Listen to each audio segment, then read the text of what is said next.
নেতা কারা আমাদের মধ্যে যেখানে কোনো নেতা নাই, আমরা বলতেছি নিয়ে আসবে এখান থেকে।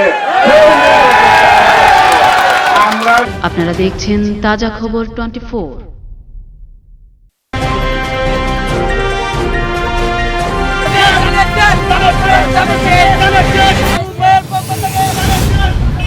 নরসিংদীর রায়পুরায় সাবেক প্রধানমন্ত্রী বেগম খালেদা জিয়ার রোগমুক্তি ও বৈষম্য বিরোধী ছাত্র আন্দোলনে নিহত সকল শহীদদের আত্মার মাগফেরাত ও আহতদের সুস্থতা কামনায় দোয়া মাহফিল ও আলোচনা সভা অনুষ্ঠিত হয়েছে। শনিবার 5 অক্টোবর বিকালে পাড়াতুলি ইউনিয়ন বিএনপি, যুবদল, ছাত্রদল, স্বেচ্ছাসেবক দল সহ সকল সংগঠন নেতৃবৃন্দ আয়োজনে ও রায়পুরা উপজেলা যুবদলের সাবেক যুগ্ম আহ্বায়ক কামাল হোসেন ফকিরের সার্বিক সহযোগিতায় পাড়াতুলি ইউনিয়নের মধ্যনগর প্রাথমিক বিদ্যালয় মাঠে এই অনুষ্ঠানটির আয়োজন করা হয়।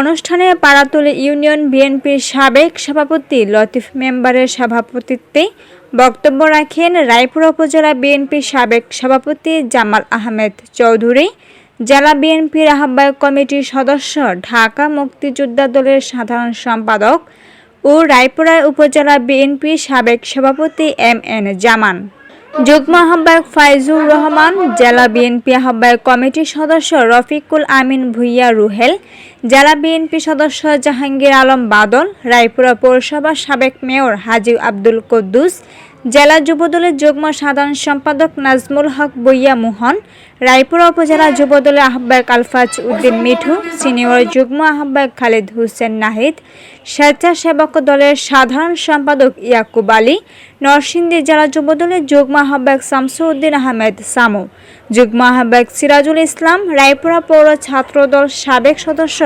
সচিব সুহেল আহমেদ রাজন সহ আরও অনেকে উপস্থিত ছিলেন। অনুষ্ঠানে বক্তারা তাদের বক্তব্যে হাসিনা সরকারের দীর্ঘ 16 বছরের অত্যাচার ও নির্যাতনের বর্ণনা দেন এবং তারা বর্তমান অন্তর্বর্তীকালীন সরকারের উপদেষ্টাদের নিকট দ্রুত নির্বাচন অনুষ্ঠানের মাধ্যমে দেশে সুশাসন প্রতিষ্ঠিত করার অঙ্গীকার করেন।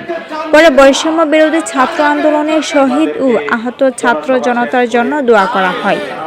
বিস্তারিত দেখতে থাকুন ভিডিওর মাধ্যমে। আল্লাহ এমন কত ফলাইছে, পালিয়ে যাওয়া লাগছে। আর জিয়া রহমানের নামের বুঝাতে কোন দুর্নামটা আছে, যে আদর্শ ছিল আমরাও আদর্শ চলি।